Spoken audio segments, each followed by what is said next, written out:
we have not had one of these yet, I didn't think. This is one of them Jim Starman stories that I cannot stand. This is Thanos Annual from 2013 or 2014. This is written by Jim Starman with art by Ron Lee. That is Stanley Lee's little brother. Though this cover here is by Jim Starman, the Ron Lee cover is much better, but it has now to do with the interiors. So technically this is, in my opinion, a better cover. This was Jim Starman's big return to Marvel to tell a series of stories called Thanos is Perfect. And the plot of them was that Thanos, no matter what circumstances or twists, Thanos is perfect. It's proper crap. I didn't recommend it, but what is sad is that when this came out, this passed for one of the better offerings from Marvel. This is properly just a self-indulgent story where the writer can continue to prop up their overwritten pet character. Lovely art by Ron Lee for this one at least. We start off by going back to the hard days of Jim Starman's first Thanos story with Dax and Captain Marbles, the real one, mar-vell. And what this is actually doing is something useful, because Jim Starman is going back and explaining about 40 years later how Thanos came back from the dead after this story. That is about where the positives will end, I reckon. The Mr. Blobby brothers, they found Thanos' body after the whole ordeal, but he was dead and his soul went to hell. Let's just ignore the fact that in Silver Surfman issue 45, Satan introduced himself to Thanos like the two had never met before. Actually, rather than ignoring that much better issue by this same creative team, just ignore this one instead. Under these parameters, Thanos, he cannot win against Satan. This is like early doors Thanos, before he had any MacGuffins or plot power items, and he is in hell, which is Satan's realm. But Jim Starman, he won't even let Thanos lose for a single panel, because Thanos from the future shows up. This is Thanos when he has the Infinity Gauntlets. He apparently went back in time to make sure that his younger self doesn't even suffer for a second in a fight that he categorically should lose. So Thanos really quickly defeats Satan and traps him in a snow globe, which he then crushes. Nice flashback there to a much better story. Now keep in mind how quickly and effortlessly Thanos dispatched of Satan, because now the younger Thanos, he attacks future Thanos, and this fight manages to go on for several pages and take the two of them through several millennia. This is proper fucking pants. Here we have got a flashback, another one to Infinity Gauntlets, and I'm pointing this out because we have seen this exact same continuity mistake in another Tom Beaver edited comic.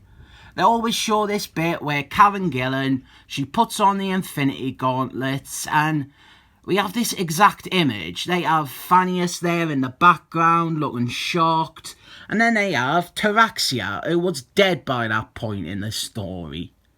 They have done this exact same mistake in another comic I've reviewed, identical to this. And it's alarming because Infinity Gauntlets is obviously like one of Marvel's benchmark stories. I would argue nowadays it is probably the most important and relevant story they ever published. And Tom Beaver, the second in command at Marvel, who is spoken of as the most knowledgeable person in the company, twice he has failed at this very rudimentary surface level awareness of that one story.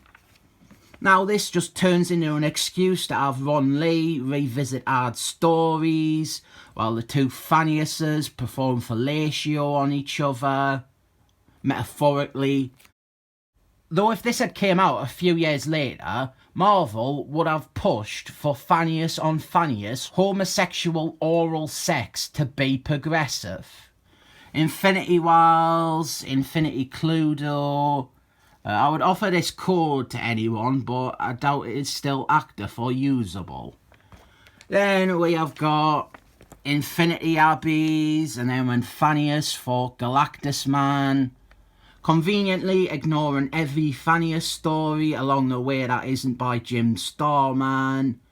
And this here, this is Captain Marvel's, the real one, genis-vell, his only appearance this decade. Then over here we have something else that Jim Starman loves doing, which is invalidating stories not written by him, where Thanius is written as not being perfect. This is Annie Hall Nation, one of the best Marvel crossovers ever. Well, if you liked it, just know that Jim Starman, he doesn't, because Thanius wasn't written as being perfect in it. This is kind of cool, I suppose. We've got like a hierarchy of cosmic abstracts. Up top is the Tribunal. Then the second tier is eternity and affinity. Then the third is love and chaos and order and it. And then the fourth one is just like cosmic entities. Galactus Man, the Celestials, Kronos, Anthony Hopkins, Liam Neeson and Santa. But this is all just setting up the Thanius is Perfect series, which is a rambling story where Thanius is perfect. So Thanius, both of them, they return to their places in time, having never suffered and having wasted what feels like 1,000 pages just telling you that he is perfect over and over again. The end is the Tribunal, who tells us, in case you missed it, that Thanius is indeed perfect. This is embarrassing. Jim Starman wrote some great stories. He even wrote some great Thanius stories. And then at a certain point he broke and he seemed to be unable to write any Thanius stories that weren't like this. There was always an element of Thanius being a creator's pet or a Mary Sue with a cock. But like Infinity Gauntlets and Infinity Wars, they were fucking artful about it.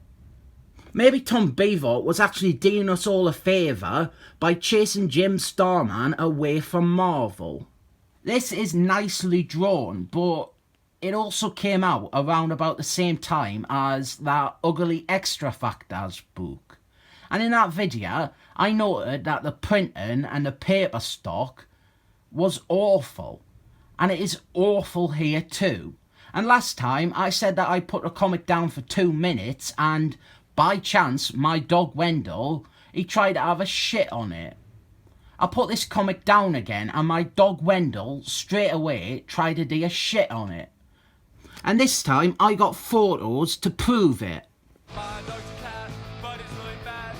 Wendell, he has never once shat outside of his litter, but for some reason Marvel's terrible comics from Alex Alfonso's Reign of Terror, they are like laxative laced litter. Maybe Wendell, he just has some fucking taste in comics. This is rubbish. Jim Starman, pack it in. I rate this 7 cat shits up.